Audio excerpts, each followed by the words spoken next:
Hola amigos, un gusto de saludarlos a través de esta website en la cual estaremos presentando un maravilloso estudio acerca del libro del Apocalipsis.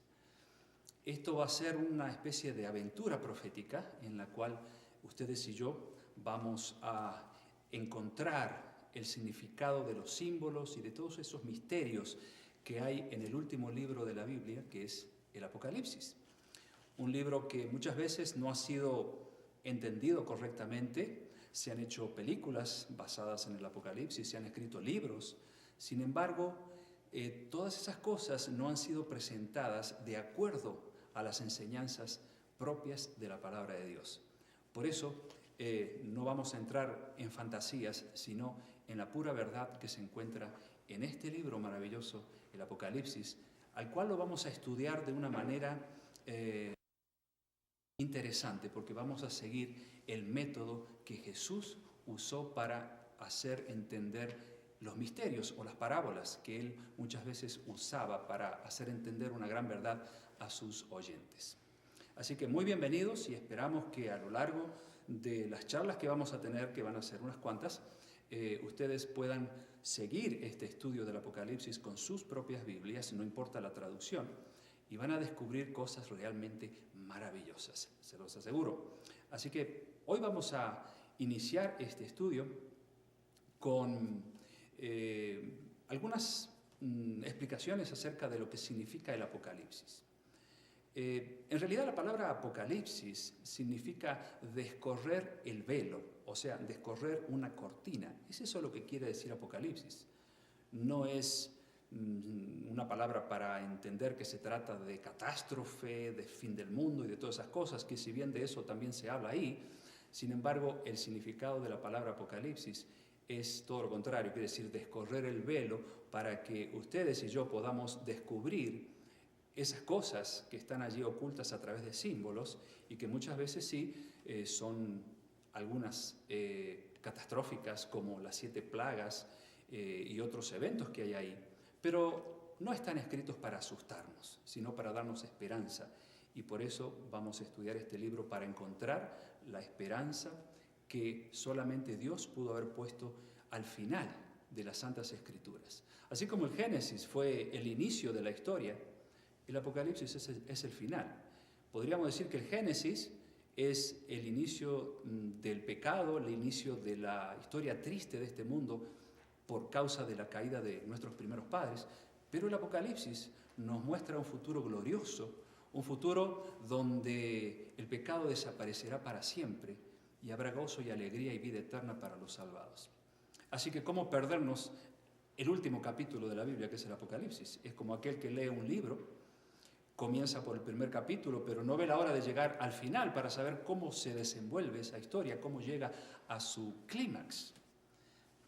¿Y no le parece a usted un tanto extraño de que haya muchos cristianos que no quieran leer este libro, cuando en realidad es el más significativo en la Biblia desde el punto de vista de la controversia entre Cristo y Satanás? ¿Por qué mucha gente no lo quiere leer? Y muchos dicen, bueno, lo que pasa es que es muy difícil de entenderlo, hay muchos símbolos, hay muchas cosas que no puedo entender. Pero, ¿sabe una cosa? Este libro fue escrito precisamente para ustedes y para mí, porque comienza el capítulo 1 diciendo que es para los siervos de Dios. Y si usted se considera un siervo de Dios, pues para usted o para ustedes es este maravilloso libro. Quiero decirles que el Apocalipsis se podría resumir en solo 4 palabras. ¿Y quieren saber cuáles son esas 4 palabras? Satanás pierde, Jesús gana. Así de simple. En esas 4 palabras podemos resumir todo ese misterio que envuelve este maravilloso libro. Satanás pierde, Jesús gana, porque precisamente es un libro donde se desarrolla la gran controversia entre Cristo y Satanás. Cómo finalmente Cristo va a triunfar y cómo finalmente Satanás va a caer derrotado para siempre. Este libro fue escrito en el año 96 después de Cristo aproximadamente, y el profeta que lo escribió fue el apóstol San Juan. Aquel San Juan que estuvo tan cerca de Jesús, que amó tanto a Jesús.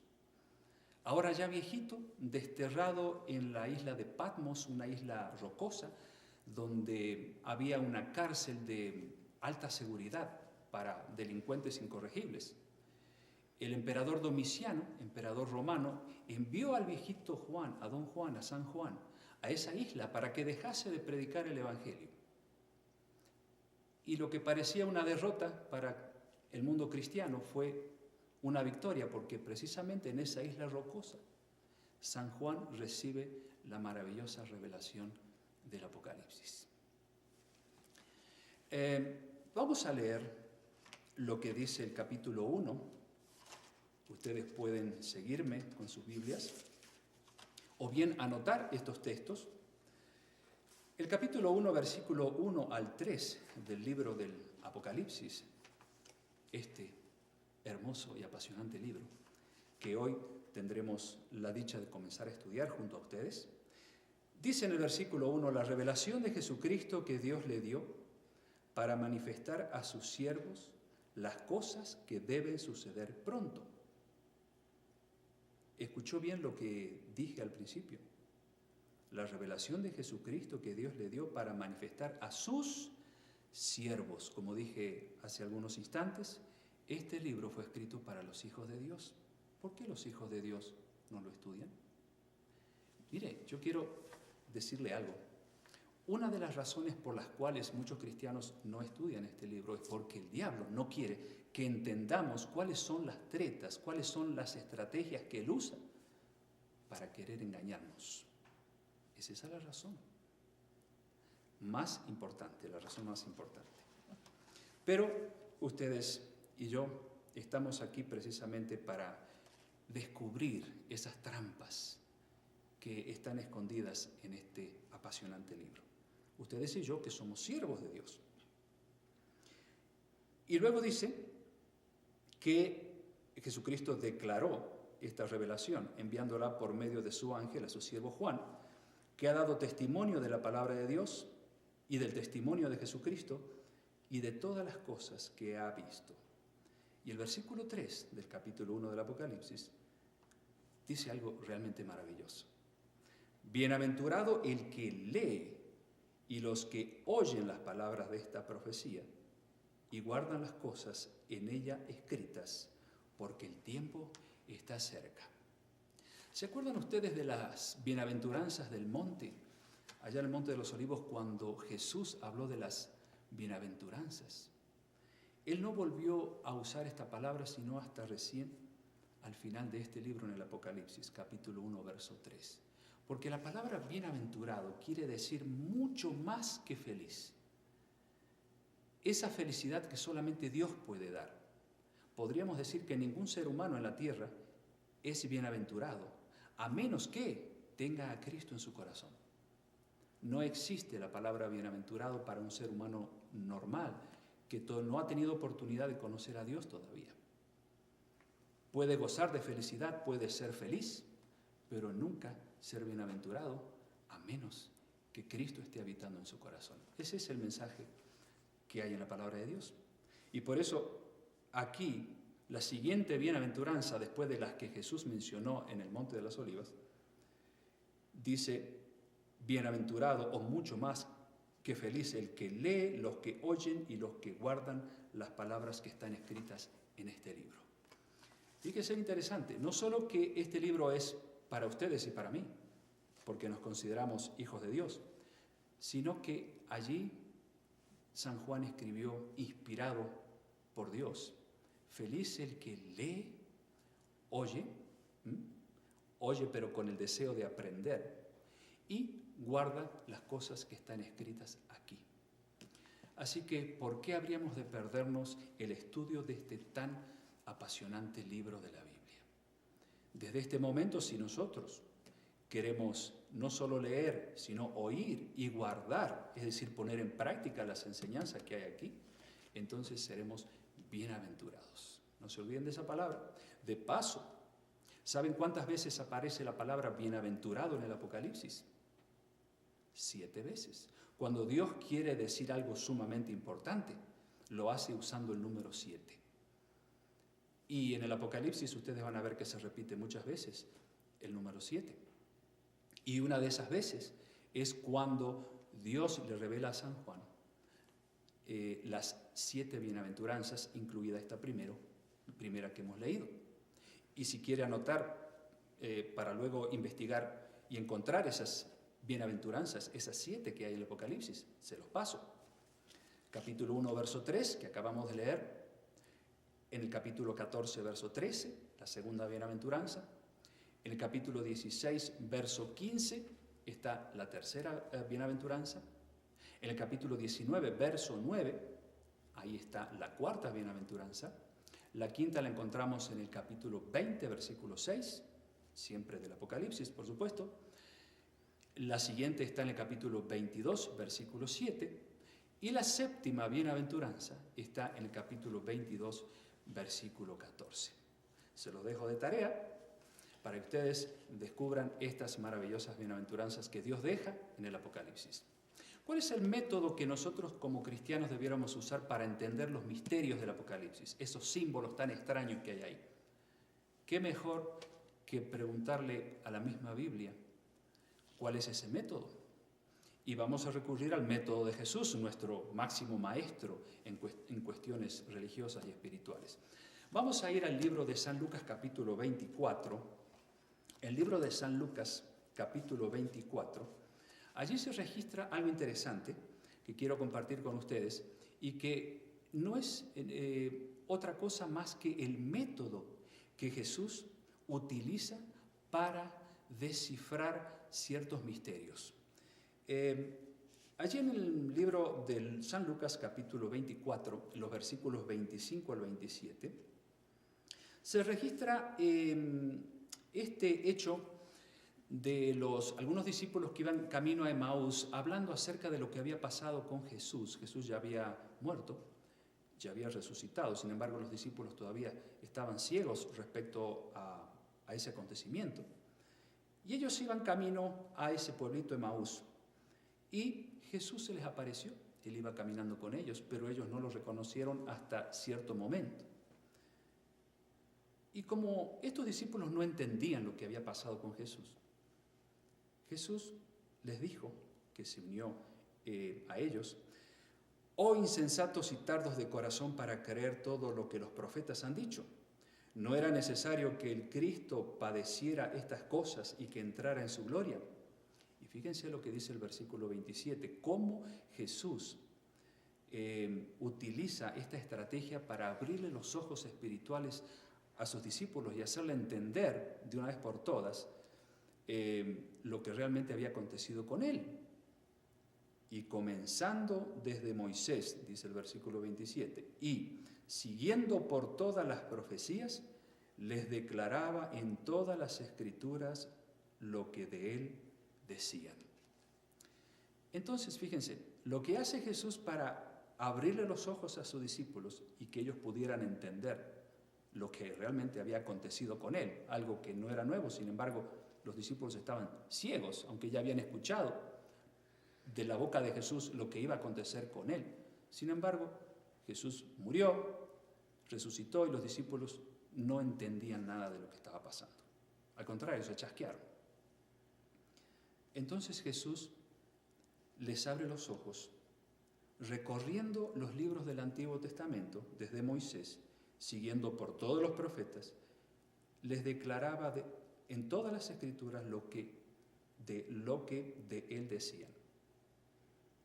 Y de esa manera los discípulos, un poco después de esto, entendieron. Se le cayeron las escamas de los ojos y entendieron la profecía que Jesús tantas veces les había dicho acerca de lo que pasaría con él. Nosotros, para poder entender este misterio que está a lo largo del Apocalipsis a través de símbolos, necesitamos usar el método de Jesús. Recorrer las Escrituras como Él hizo para poder entender esos símbolos. Ustedes saben que, por ejemplo, es imposible entender el Apocalipsis en su plenitud si no recurrimos al libro de Daniel, que es un libro profético. Y que de paso, aunque hay unos 700 años de diferencia entre un libro y otro, entre el profeta Daniel y San Juan. Sin embargo, ambos se complementan perfectamente porque es el mismo pensamiento de Dios. Es una prueba poderosa a favor de la inspiración de la palabra de Dios, de paz. También tenemos que recurrir a otros libros. Vamos a ir a Ezequiel, vamos a ir a Jeremías, vamos a ir a Génesis. Recorreremos no solo libros del Antiguo Testamento, sino también del Nuevo, para poder encontrar esas llaves que nos ayudan a abrir la puerta por la cual podremos ver con claridad el significado de los misterios que hay en el Apocalipsis. Pues, en otras palabras, usaremos el método de que la Biblia se interpreta así sola. Quien procure interpretar las Escrituras, ustedes saben, estarían cayendo en un tremendo error, y el error es crear doctrinas o enseñanzas contrarias a la palabra de Dios, pues eso es lo que no queremos. Queremos que Dios sea nuestro maestro, nuestro guía en este estudio maravilloso, para que ni ustedes ni yo nos equivoquemos, porque precisamente eso es lo que el gran enemigo de Dios quiere, que nosotros nos confundamos. Pero si basamos este estudio en este libro, no nos vamos a confundir y encontraremos la luz que ustedes y yo estamos buscando. Vamos a ir a un ejemplo práctico de cómo encontrar el significado de ciertos símbolos que hay en el Apocalipsis. Por ejemplo, ustedes saben que Apocalipsis 13, capítulo 13, habla acerca de dos bestias. Y uno lee ahí y dice, pero ¿qué serán estas bestias? ¿Qué significa una bestia? Bueno, San Juan, el mismo profeta que escribió el Apocalipsis, no nos da la clave en su mismo libro, no nos dice ¿qué es una bestia? Tenemos que recurrir al profeta Daniel para entender este símbolo. Y nos vamos a Daniel capítulo 7 y el versículo 23 para entender que una bestia no es un animal horrible, sino simplemente un símbolo. ¿Pero de qué? Daniel capítulo 7, versículo 23 dice, dijo así, la cuarta bestia será un cuarto reino en la tierra, el cual será diferente de todos los otros reinos, y a toda la tierra devorará, trillará y despedazará. Repito, la cuarta bestia será un cuarto reino. Es eso lo que nos interesa ahora. ¿Qué es una bestia? Es un reino. Entonces, cuando leemos en Apocalipsis 13, esa profecía asombrosa que vamos a estudiar más adelante, que tiene que ver con las dos bestias, entendemos que una bestia significa un reino. ¿Se dan cuenta? Así se van descifrando los símbolos. Vamos, por ejemplo, a lo que San Juan menciona en el capítulo 13 también de Apocalipsis, cuando él dice lo siguiente. Apocalipsis 13, me paré sobre la arena del mar, versículo 1, estoy leyendo, y vi subir del mar una bestia. Bestia, ya sabemos que es un reino, pero ¿qué es el mar? Bueno, San Juan sí nos revela en este mismo libro qué es el mar. Y vamos al capítulo 17 de Apocalipsis, y en el versículo 15, y encontramos el significado de este símbolo. Me dijo también, las aguas que has visto donde la ramera se sienta son pueblos, muchedumbres, naciones y lenguas. Las aguas, es decir, un sinónimo de mar. Las aguas, ¿qué son las aguas o qué es mar? Pueblos, muchedumbres, naciones y lenguas. Ya tenemos dos símbolos. Bestia, que significa reino, y tenemos el símbolo del mar o de aguas, que representa muchedumbres, naciones, lenguas y reinos. ¿Se dan cuenta cómo la misma Biblia se va explicando así solita? Pero tenemos que tener perseverancia, constancia y pedirle a Dios que nos ilumine, y estos misterios se van a ir descifrando de a poco. Y otro símbolo, por ejemplo, es la palabra día. No siempre día en la Biblia quiere decir un día de 24 horas. Cuando se habla en el lenguaje profético, día no son 24 horas. Un día profético es un año. Y eso ustedes lo pueden encontrar en Ezequiel capítulo 4, versículo 6, donde hay una profecía allí y dice que un día equivale a un año. Y esto viene bien para cuando estudiemos la profecía de los 1260 días que aparece en Apocalipsis y también en Daniel, y que Otra cosa curiosa, que esa profecía aparece 7 veces también, algunas veces en Daniel y otras veces en Apocalipsis, porque es una profecía sumamente apasionante.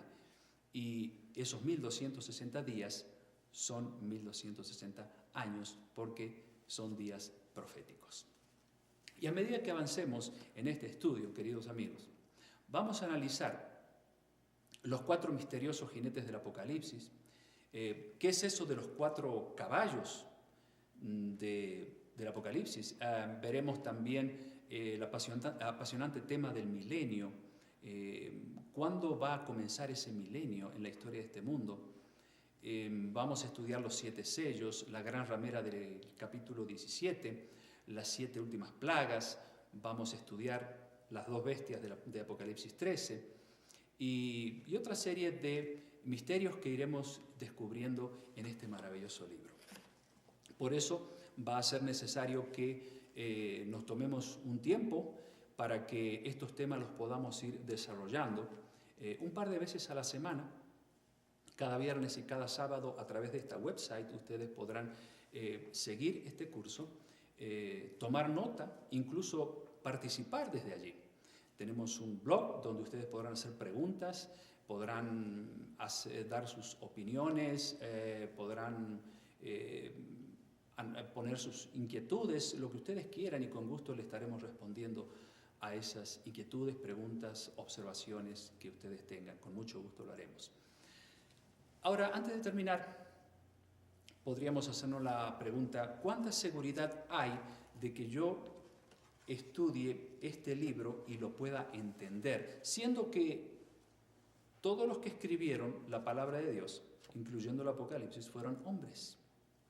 Bueno, hay un texto muy esclarecedor que lo escribió San Pedro en su segunda carta, el capítulo 1, versículo 19 al 21. Allí podemos encontrar un mensaje sumamente alentador que nos da confianza al leer este maravilloso libro. Dice allí: tenemos también, San Pedro menciona esto, la palabra profética más segura, a la cual hacéis bien en estar atentos como a una antorcha que alumbra en lugar oscuro hasta que el día esclarezca y el lucero de la mañana salga en vuestros corazones. Entendiendo primero esto, que ninguna profecía de la Escritura es de interpretación privada, porque nunca la profecía fue traída por voluntad humana, sino que los santos hombres de Dios hablaron siendo inspirados por el Espíritu Santo. Entonces, queridos amigos, este libro, es cierto, fue escrito por hombres, pero esos hombres tenían una misión, eran profetas elegidos por Dios. Y lo que ellos escribían lo hacían bajo la inspiración divina. No escribían lo que se les ocurría, sino lo que Dios les dictaba. Y dice aquí que ninguna profecía o ninguna enseñanza de la Escritura es de interpretación privada. En otras palabras, yo no puedo interpretar este libro. Si yo quiero interpretar el Apocalipsis a mi manera, voy a terminar haciendo una de esas tantas famosas movies o películas que ha hecho Hollywood. O voy a escribir un libro de acuerdo a mi punto de vista. Pero ustedes y yo lo que estamos haciendo ahora es estudiando este libro a la luz de la misma Biblia, a la luz de la misma palabra de Dios, para que sea Él el que nos muestre la verdad.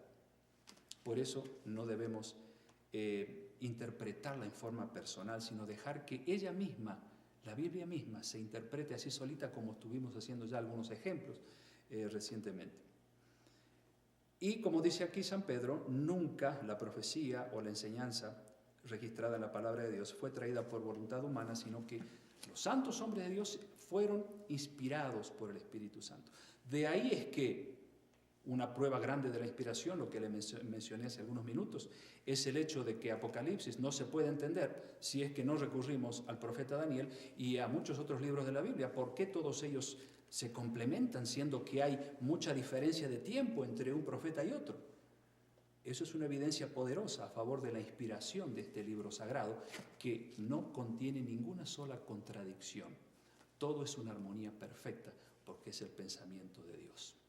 Queridos amigos, mañana vamos a seguir con el segundo tema relacionado con el Apocalipsis. Vamos a ver quién es el personaje central del Apocalipsis.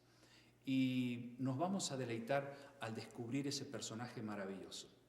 Pero quiero dejarlos con un texto del Apocalipsis para terminar, ya que empezamos con él. Terminamos con él, capítulo 3 y versículo 10 del Apocalipsis, donde hay una maravillosa promesa para ustedes y para mí. Capítulo 3, versículo 10. Por cuanto has guardado la palabra de mi paciencia, yo también te guardaré de la hora de prueba que ha de venir sobre el mundo entero para probar a los que moran sobre la tierra. En otras palabras, aquí una de las tantas promesas que encontramos en el libro del Apocalipsis nos dice que porque si nosotros guardamos la palabra de la paciencia de Dios, porque se necesita ser paciente para ser un cristiano con el molde de la Biblia, ¿no es cierto? Entonces dice Jesús, yo te voy a guardar de la hora de prueba que ha de venir sobre el mundo entero. Aquí hay una profecía, va a haber una hora de prueba muy dura sobre este mundo. Pero no te preocupes, si tú estudias la palabra de Dios, en la forma en que lo empezamos a hacer hoy, vas a conocer cuál es la forma para estar protegidos, libres de todo peligro, de esas cosas que van a venir sobre este mundo dentro de no mucho tiempo. Así que ten confianza en Dios. Para eso Él está aquí, para revelarnos sus misterios y mostrarnos cuál es el camino que conduce a la paz y a la felicidad y a la seguridad. En medio de todos los conflictos que podamos enfrentar, no solo en ese día terrible que se viene, sino en los conflictos de cada día, los problemas que ustedes y yo como seres humanos tenemos que enfrentar. Así que ten confianza.